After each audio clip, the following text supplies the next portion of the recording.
Welcome to the next Prime Minister of Japan. We have Shigeru Ishiba, Kono Taro, Shinjiro Koizumi, Yoko Kamikawa, Sanae Takaichi, and Katsunobu Kato.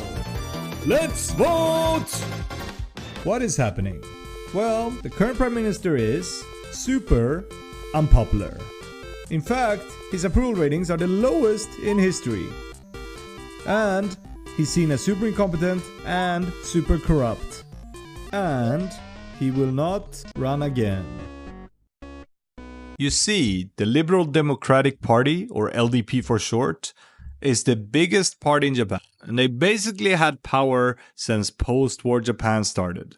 And now they're having a new election about who is gonna be the next leader of the party, basically the next Prime Minister of Japan.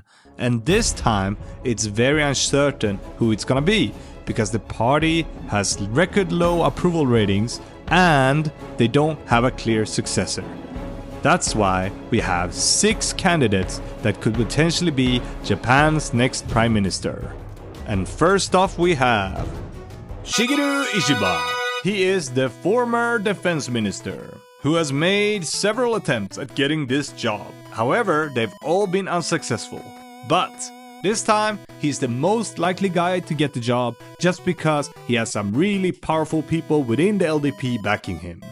For all intents and purposes, he is a right-wing moderate. That means that he does not like gay marriage. He does not want to change the old Japanese laws that people can have 2 last names. He also is not very pro on women's rights. And he also wants defense to go up. Basically, he wants to rebuild and strengthen Japan's army. Also, he has advocated for increasing domestic spending instead of relying on trade routes and trade relationships. So, he's basically an inwards-looking, hawkish, right-wing politician. Next up, we have Taro Kono. He is quite interesting because he's seen as an outsider. First of all, he speaks fluent English because he studied in the US, something that is very rare in Japan. And he's seen as quite a tough guy, a tough liberal guy. He's pro-gay marriage, he's very interested in technology. He's actually currently the technology minister of Japan, and he wants to rejuvenate Japan's technology sector. Even though he's been quite unelectable inside LDP because of his outspokenness, this might change because the party is desperate to refurbish their image after a big corruption scandal. On other policy terms, he's relatively opposed nuclear power, even though he's softened his stance in recent years. He also expresses huge concern about China and wants Japan to join the so-called Five Eyes, which is an intelligence group comprised of Australia, Canada, New Zealand, the UK and the US. And in terms of business, he has urged the Bank of Japan to increase interest rates to strengthen the yen. Next up is the present foreign minister, Yoko Kamikawa.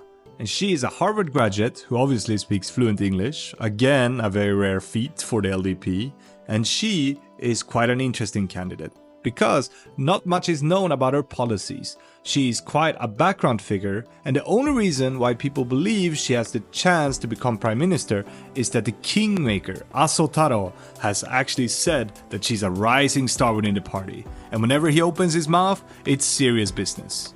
Anyways, if she gets elected, she would be the first female prime minister in Japan. That's a huge feat. But very likely, she would just toe the line within LDP. She would definitely not try to be controversial. So we would likely see another Kishida, kind of person who is everyone's lapdog and just makes sure that she doesn't lose her job on the first year. But again, we don't know much about her as she's been so much in the background. However, she has done some controversial things. For example, she has signed off on as many as 16 executions. Yes, in Japan, the politicians or the justice minister, which she was at the time, has to sign off on every single execution.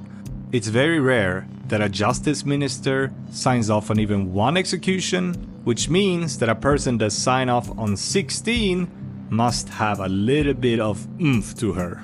or whatever we should call it. So she's definitely a wild card here, and a very interesting pick if she becomes Prime Minister.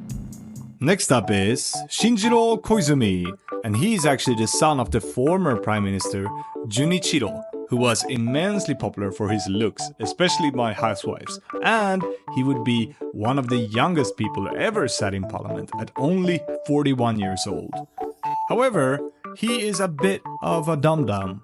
Actually, he's come under fire multiple times for his dumb comments. For example, he said that to fight climate change, we need to make it sexy. It gotta be fun. It gotta be cool. It gotta be sexy too. Something that has made headlines worldwide. He's also known for some cooler stunts, like for example, he was surfing in Fukushima in a bid to soothe off concerns about the treatment water from the Fukushima nuclear power plant that was released into the ocean.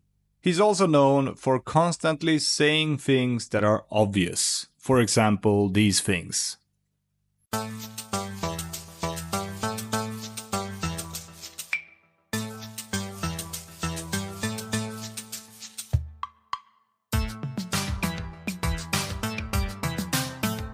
Anyway, he's still quite popular in Japan, and he's seen as a breath of fresh air in a party full of old fogies. His stance is quite liberal, and he has some really interesting ideas about how technology can be more infused in Japan. Definitely an interesting pick, not very likely, but still keep your eyes on Koizumi. He's definitely gonna be here for a while. Next up, we have Sanae Takaichi. And she is actually a former heavy metal drummer turned hardcore conservative.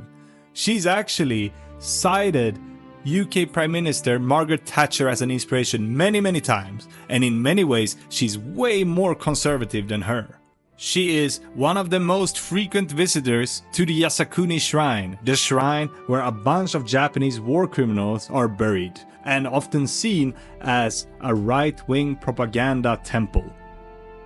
She also believes in wacky theories like that solar panels actually causes global warming. She was also a huge fan of the late Prime Minister Shinzo Abe, and she believes that an ultra-loose monetary policy is the only way for Japan to get out of its economic deficit. Very interesting candidate, not super likely, but who knows, LDP is quite right-wing, so a lot of people actually love her. Last but not least, we have this funny looking man, Katsunobu Kato. He actually used to be Japan's health minister during the COVID pandemic, and he's quite liked because Japan actually fared better than most other countries, especially for not having many restrictions.